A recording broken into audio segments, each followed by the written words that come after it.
ଦେବାସୁରଙ୍କ ମଧ୍ୟରେ ଯୁଦ୍ଧ ଚାଲିଥାଏ।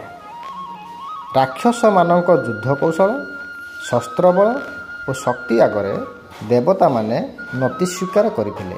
ପରାଭବ ପାଇଁ ଜୀବନ ବଞ୍ଚାଇବା ଉଦ୍ଦେଶ୍ୟରେ ମହର୍ଷି ଦତ୍ତାତ୍ରେୟଙ୍କ ଆଶ୍ରମରେ ପହଞ୍ଚିଥିଲେ।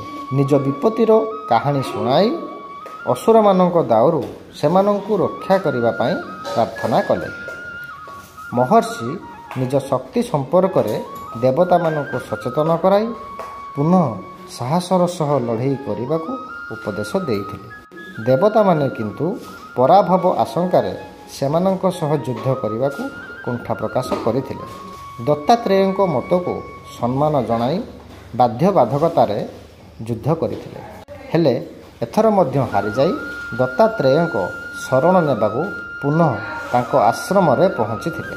ଏଥର ଅସୁରମାନେ ଦେବତାମାନଙ୍କ ପିଛା କରି ଋଷିଙ୍କ ଆଶ୍ରମରେ ପହଞ୍ଚି ଯାଇଥିଲେ। ତ୍ରିକାଳଦର୍ଶୀ ଋଷି ଅସୁରମାନେ ପିଛା କରି ତାଙ୍କ ଆଶ୍ରମକୁ ଆସୁଥିବା କଥା ଜାଣିପାରିଥିଲେ। ତତ୍କାଳ ମାୟା ରଚନା କରିଥିଲେ ଅସୁରମାନେ ତାଙ୍କ ଆଶ୍ରମରେ ପ୍ରବେଶ କରନ୍ତେ ସେମାନଙ୍କୁ ସ୍ୱାଗତ କରିଥିଲେ ଜଣେ ଅନିନ୍ଦ୍ୟ ସୁନ୍ଦରୀ ଯୁବତୀ। ଯୁବତୀର ରୂପ ଲାବଣ୍ୟ ଦେଖି ଅସୁରମାନେ ସ୍ୱଭାବବଶତଃ ମୋହିତ ହୋଇଯାଇଥିଲେ। ସେମାନେ ଯେ ଦେବତାଗଣକୁ ଶାସ୍ତି ଦେବା ପାଇଁ ତାଙ୍କର ପଶ୍ଚାତଧାବନ କରି ଆସିଛନ୍ତି ଏହା ବିସ୍ମରିଗଲେ।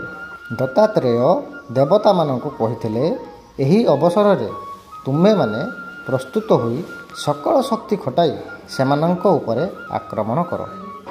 ଅସୁରମାନେ ଅନିନ୍ଦ୍ୟ ସୁନ୍ଦରୀଙ୍କୁ ପାଇବା ଲାଗି ପରସ୍ପର ମଧ୍ୟରେ ଦ୍ୱନ୍ଦ୍ୱରେ ମାତିଗଲେ।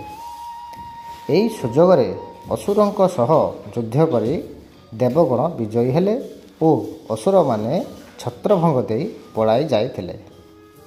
ବିଜୟୀ ହେଲା ପରେ ଦେବଗଣ ଦତ୍ତାତ୍ରେୟଙ୍କୁ ପ୍ରଶ୍ନ କରିଥିଲେ, ମହର୍ଷି ଦୁଇ ଥର ପରାସ୍ତ ହେଲା ପରେ ତୃତୀୟବାର ଯୁଦ୍ଧରେ ବିଜୟୀ ହେବା ପଛରେ କି ରହସ୍ୟ ଥାଇପାରେ? ଦତ୍ତାତ୍ରେୟ ହସି ହସି କହିଥିଲେ, ଯେତେବେଳେ ପର୍ଯ୍ୟନ୍ତ ପ୍ରାଣୀ ସଦାଚାରୀ ଓ ସଂଯମୀ ଥାଆନ୍ତି ସେ ପର୍ଯ୍ୟନ୍ତ ତାଙ୍କ ସହ ପୁଣ୍ୟବଳ ଥାଏ, ଯାହା ତାଙ୍କୁ ବିପର୍ଯ୍ୟୟରୁ ରକ୍ଷା କରିଥାଏ। କୁପଥରେ ଗଲେ, ଅନୀତିରେ ପୃଷ୍ଠପୋଷକତା କଲେ ଅଧା ବଳ ନଷ୍ଟ ହୋଇଯାଇଥାଏ।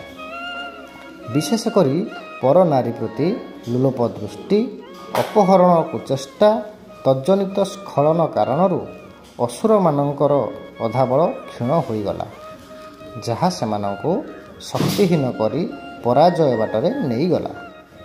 ସେହି ଅନିନ୍ଦ୍ୟ ସୁନ୍ଦରୀ ଥିଲେ ମା ଲକ୍ଷ୍ମୀ, ଯିଏ ଦେବତାମାନଙ୍କ ସ୍ୱାର୍ଥ ରକ୍ଷା ଲାଗି ରୂପ ବଦଳାଇ ଅସୁରମାନଙ୍କୁ ମୋହାବିଷ୍ଟ କରି ଆଶ୍ରମଠାରୁ ଦୂରକୁ ନେଇଯାଇଥିଲେ।